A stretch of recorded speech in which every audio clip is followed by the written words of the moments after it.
At 3:47 in the afternoon on February 20th, 1942, Lieutenant Edward O'Hare looked at his fuel gauge and felt his stomach drop through the floor of his cockpit. 8 minutes. He had 8 minutes of fuel left, maybe less. The needle was already kissing the red line, trembling like it was afraid to deliver the news. O'Hare looked to his left. Empty sky. He looked to his right.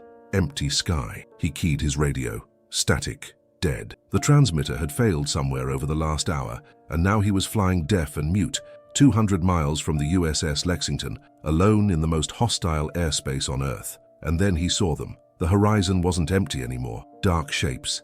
Dozens of them. Coming out of the west like a swarm of hornets, flying in perfect V formations, sunlight glinting off their wings. Japanese bombers. Mitsubishi G4M Bettys. The aircraft that had helped sink the Prince of Wales and the Repulse just 2 months earlier. The aircraft that had killed more Allied sailors than any other plane in the Pacific. O'Hare counted them. His lips moved silently as his eyes tracked across the formations. 9, 18, 27, 40. 40 bombers. Heading straight for the Lexington. Heading straight for 2,700 American sailors who had no idea what was coming. O'Hare's wingmen were gone. Engine trouble. Mechanical failures. One by one they had peeled off and headed back to the carrier, leaving him alone to complete the patrol. And now, with 8 minutes of fuel, a dead radio, and 34 seconds of ammunition, Edward O'Hare was the only thing standing between 40 Japanese bombers and the largest aircraft carrier in the Pacific Fleet. He had two choices: turn around, conserve fuel, try to make it back to the Lexington and warn them, let the anti-aircraft guns handle it, hope for the best, or attack, alone, against 40.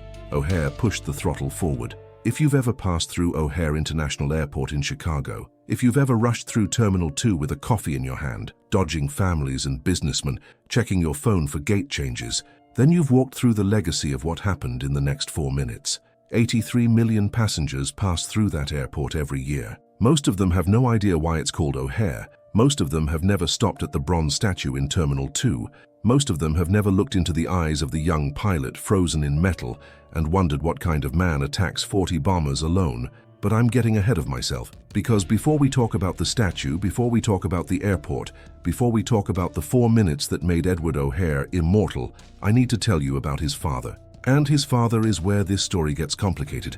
Where are you watching from right now? Drop your city in the comments, because this is a story about a man who flew out of Chicago, a city that shaped him in ways he spent his whole life trying to escape. And I want to know how many of you have walked through his airport without knowing his name.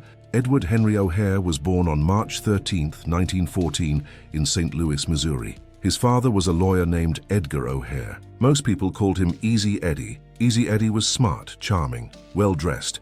He had a gift for making complicated problems disappear, and in 1920s Chicago, there were plenty of people who needed problems to disappear. One of those people was Alphonse Capone, Al Capone, Scarface, the most notorious gangster in American history. A man who controlled Chicago's bootlegging, gambling, and prostitution rackets. A man responsible for the deaths of hundreds. A man who had ordered the St. Valentine's Day massacre and walked away untouched. And Easy Eddie O'Hare was his lawyer. Not just his lawyer, his business partner, his confidant. The man who helped Capone hide millions in illegal profits. The man who made sure the boss stayed out of prison while his enemies ended up in the Chicago River. Butch O'Hare grew up wealthy.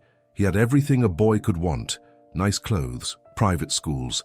To her father, who came home in expensive cars and talked about important people. But Butch also grew up with whispers. He heard what the other kids said about his father. He saw the way certain adults looked at Easy Eddie, respect mixed with something darker, fear, disgust. The knowledge that the money paying for Butch's education came from somewhere ugly. Butch never talked about it. Not then, not later. But everyone who knew him said he carried it. A weight, a need to prove something, a desperate hunger to make the name O'Hare mean something other than crime. In 1932, something changed.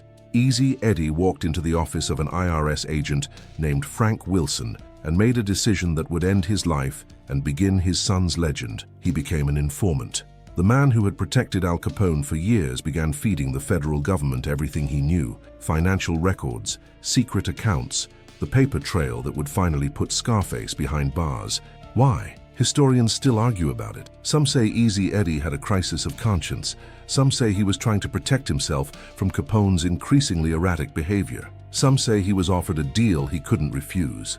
But the most common explanation, the one that the people closest to Easy Eddie believed, was Butch. Easy Eddie looked at his son and saw a young man about to enter Annapolis, about to join the United States Navy, about to serve his country. And he realized that his son's career would be destroyed before it started if the O'Hare name remained synonymous with organized crime. So Easy Eddie betrayed the most dangerous man in America to give his son a clean slate. Al Capone was convicted of tax evasion in 1931 and sentenced to 11 years in federal prison. The Capone empire crumbled, and Easy Eddie walked away, temporarily, a free man. Butch graduated from the Naval Academy in 1937. He became a naval aviator. He learned to fly Grumman F-4F Wildcats, stubby, rugged fighters that the pilots called ironworks, because they could take a beating and keep flying. And on November 8, 1939, 2 weeks before Butch received his wings, Easy Eddie O'Hare was driving down Ogden Avenue in Chicago when a car pulled alongside him. 2 shotgun blasts. Easy Eddie died on the street, his blood pooling around the expensive shoes he'd bought with Capone money. Cal Capone, rotting in Alcatraz, had finally collected his debt. Butch O'Hare received the news at Pensacola Naval Air Station. He didn't cry, not in front of anyone. He didn't talk about his father. He didn't explain the complicated legacy he'd just inherited. He just flew. He flew harder than anyone else in his squadron. He flew like a man trying to outrun something that couldn't be outrun. His instructors noticed. One of them wrote in an evaluation that O'Hare flies as if he has a personal appointment with destiny. Another wrote something less poetic but more accurate. Flies like he's in a hurry to die. Butch wasn't trying to die. He was trying to live in a way that would make the name O'Hare mean something different, something honorable, something his children could carry without shame. He just didn't know yet how he would do it. On December 7, 1941, the Japanese attacked Pearl Harbor.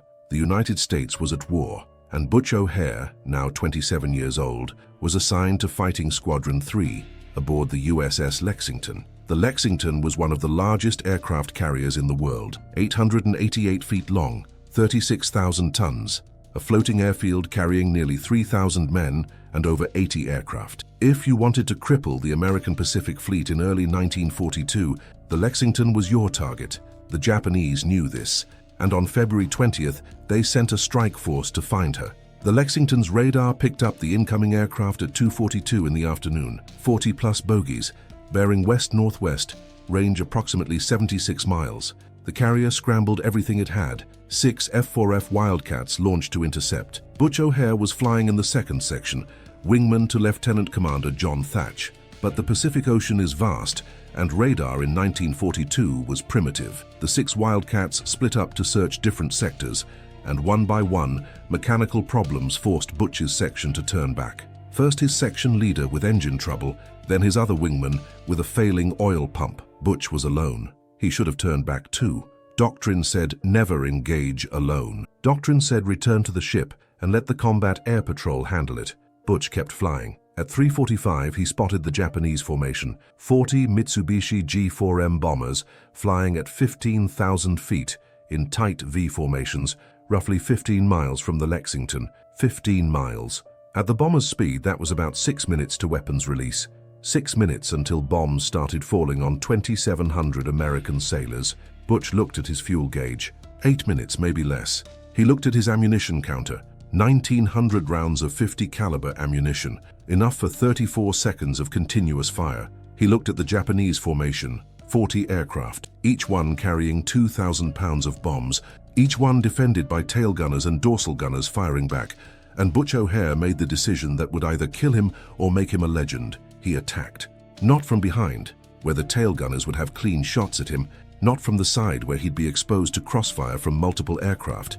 From the front, Butch pushed his Wildcat into a dive, building speed, aiming for the lead formation of 9 bombers. He was going to make a head-on pass at a combined closing speed of over 500 miles per hour. He would have maybe 2 seconds to fire, 2 seconds to score hits, before he flashed past and had to set up for another run. The Japanese pilots saw him coming, one American fighter, alone, diving straight at 40 bombers.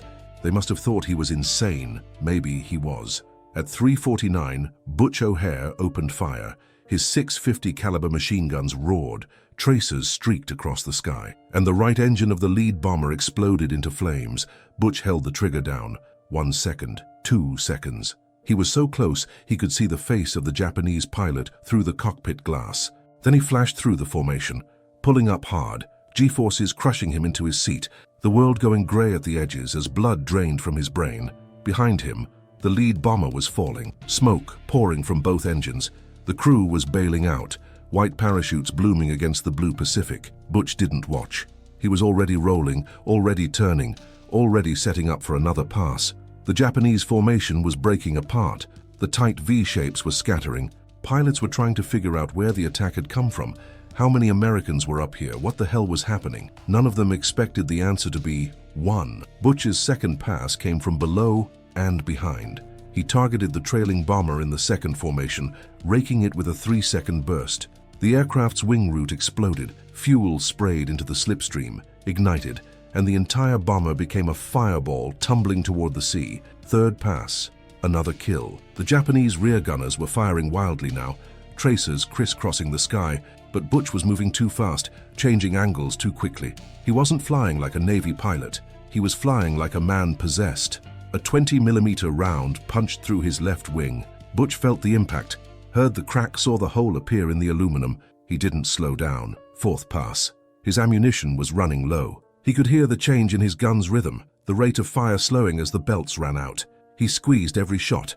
A burst into a bomber's cockpit, another into an engine nacelle, another into a fuel tank. 4 minutes. 4 minutes since he'd started his first pass. 5 bombers destroyed. 3 more trailing smoke, losing altitude, turning away from the Lexington. The remaining bombers were scattering in every direction, their formation discipline completely shattered. Butch's guns went silent, empty. 1,900 rounds expended. He still had 2 minutes of fuel, and this is where the story becomes legend, because what Butch O'Hare did next wasn't in any training manual. It wasn't doctrine. It wasn't even sane. He kept attacking. Without ammunition, Butch flew directly at the remaining bombers. He made dummy passes, diving at them head-on, pulling away at the last second. He was bluffing. He was playing chicken with aircraft that could still shoot back. And it worked. The Japanese pilots, already rattled, already watching their comrades fall from the sky, saw this insane American coming at them again and again. They didn't know his guns were empty. They didn't know he was running on fumes. All they knew was that every time they tried to reform, that little grey wildcat came screaming out of the sun. The remaining bombers scattered. Some turned back toward their carriers. Others dropped their bombs into empty ocean and fled. The coordinated strike on the Lexington became a chaotic rout. At 3:53, Butch O'Hare turned east and headed for home. His fuel gauge was below the red line. The needle was bouncing against the 0 mark. He had maybe 90 seconds of flight time left. He found the Lexington at 3:57. The landing signal officer was waving him in frantically.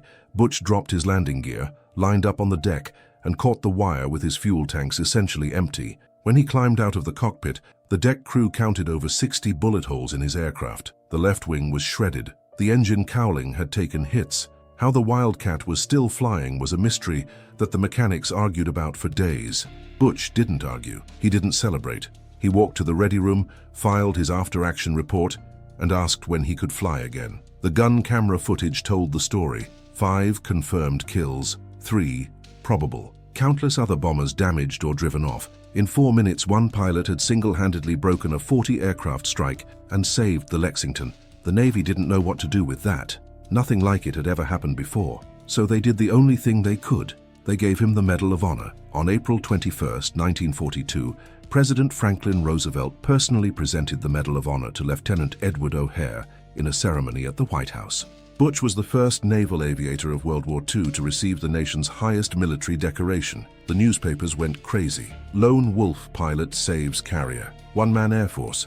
O'Hare the hero. Butch hated it, not the medal. The medal he accepted with quiet pride. What he hated was the attention, the photographers, the reporters asking about his feelings when he attacked 40 bombers alone, the publicity machine that wanted to turn him into a recruitment poster. But there was one thing the reporters asked about that Butch never answered. His father. They knew, of course. Everyone in Chicago knew who Easy Eddie O'Hare had been. And now that his son was a national hero, the questions were inevitable. What did Butch think about his father's work for Capone? Did he know his father had been an informant? Did he blame Capone for his father's death? Did he feel he was atoning for his father's sins? Butch said nothing. Not one word. He deflected every question. He changed the subject. He walked away from interviews that pushed too hard. Years later, a friend asked him why he never talked about his father. Butch's answer was short. Some things don't need explaining. You either understand or you don't. The Navy sent Butch on a war bond tour. He shook hands. He gave speeches. He smiled for cameras. And every night, alone in hotel rooms from coast to coast, he wrote letters to his wife, Rita, that told a different story. He wanted to go back. He wanted to fly. He wanted to fight. "I'm not a hero," he wrote in one letter. "I'm a pilot. Heroes give speeches. Pilots fly." In the summer of 1943, the Navy finally let him go back to war. Butch returned to the Pacific as commander of Fighting Squadron 3, now flying off the USS Enterprise, the most decorated carrier in the fleet. His squadron was testing a new tactic, night fighting. The idea was to intercept Japanese bombers in darkness, using radar to find targets that couldn't be seen. It was revolutionary. It was dangerous. And on the night of November 26, 1943, it killed him. The details of Butch O'Hare's last flight are still debated. What we know is this: he was leading a night intercept mission against Japanese torpedo bombers attacking the task force. The darkness was absolute. The radar was primitive. The margin for error was zero. At some point during the engagement, Butch's Hellcat was hit. Some accounts say it was Japanese fire. Others say it was friendly fire from a confused TBF Avenger flying nearby. The truth died with the men who were there. What we know for certain is this: Butch's wingman heard his voice on the radio, calm and measured even at the end. "I'm okay, getting close to the water." Then silence. Search parties looked for 3 days. They never found his body. They never found his aircraft.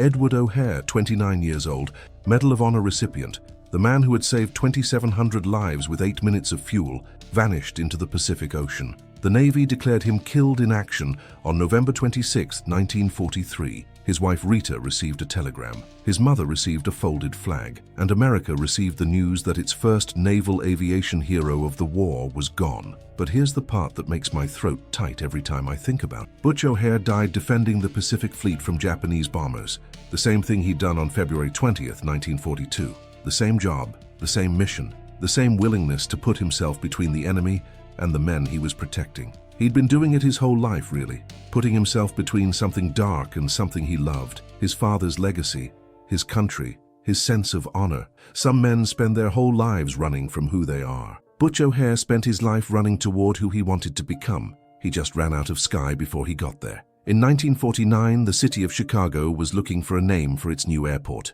The mayor appointed a committee. The committee received hundreds of suggestions, but one name kept coming up again and again in letters from veterans and families and ordinary citizens who remembered a newspaper headline from 7 years earlier. On September 18, 1949, Chicago's Orchard Depot Airport was officially renamed O'Hare International Airport. Today, it's the second busiest airport in the United States. 83 million passengers pass through every year. They run for connecting flights, they eat overpriced sandwiches, they complain about delays and lost luggage, and most of them never stop to wonder why it's called O'Hare. There's a statue in Terminal 2, bronze, life-sized. It shows a young pilot in flight gear, looking up at the sky with an expression that's hard to read. Determination? Longing? The weight of a name he was still trying to earn? Most people walk right past it. They don't have time. They have flights to catch. But if you ever find yourself in O'Hare with a few minutes to spare, walk to Terminal 2, find the statue, look at the face. That's Edward O'Hare. Butch, the man who attacked 40 bombers alone because someone had to. The man who flew with a father's blood on his name and a nation's hope on his wings. And here's the thing I haven't told you yet, the secret I saved for the end. Remember Easy Eddie, the lawyer, the mob accountant, the man who betrayed Al Capone and died for it? Easy Eddie O'Hare was killed on November 8, 1939. Butch O'Hare was killed on November 26, 1943. Father and son, both shot down within the same month, 4 years apart. Both killed by enemies they'd chosen to fight. Both dead before they could see what their sacrifice would mean. And there's one more thing. When Butch's personal effects were recovered from the Enterprise, there was a photograph tucked into his flight jacket, worn at the edges, creased from being folded and unfolded hundreds of times. It wasn't a photo of his father. It was a photo of his sister, Marilyn. Butch never talked about his father. He never defended him. He never condemned him. He just flew. But he carried his sister everywhere. The sister who had never been tainted by the whispers. The sister who bore the O'Hare name without the weight of what their father had done. Maybe that was the real reason Butch flew the way he did. Not to escape his father's legacy, but to give his sister and his children and their children a name that meant something different. A name that meant courage, honor, sacrifice. A name that 83 million people would see every year without knowing the story behind it. Edward Butch O'Hare didn't live to see his name on the airport. He didn't live to see his children grow up. He didn't live to grow old with the wife he wrote letters to from lonely hotel rooms. He had 29 years, 4 minutes of combat that changed history, and a legacy that's walked on by strangers every single day. The next time you're in O'Hare, stop at the statue, just for a minute. Look at the bronze face of a man who had 8 minutes of fuel and 40 enemies, and a name he was desperate to redeem. And ask yourself this: what would you do with 8 minutes if everything you loved was on the line? Butch O'Hare knew exactly what he'd do. He'd attack. If this story hit you the way it hit me, drop a comment and tell me which part got you. Was it the father's betrayal, the 4 minutes of combat, the photograph he carried, or was it the airport that millions of people walk through without knowing his name? And if you know someone who's flown through O'Hare, maybe you've flown through yourself, share this video with them, because now the next time they see that name, they'll know who it belongs to. Hit subscribe if you want more stories like this. Stories about men who flew into impossible odds because someone had to. Stories about names that deserve to be remembered. The machines of World War II were legendary. The men who flew them were immortal. And Butch O'Hare, he was both.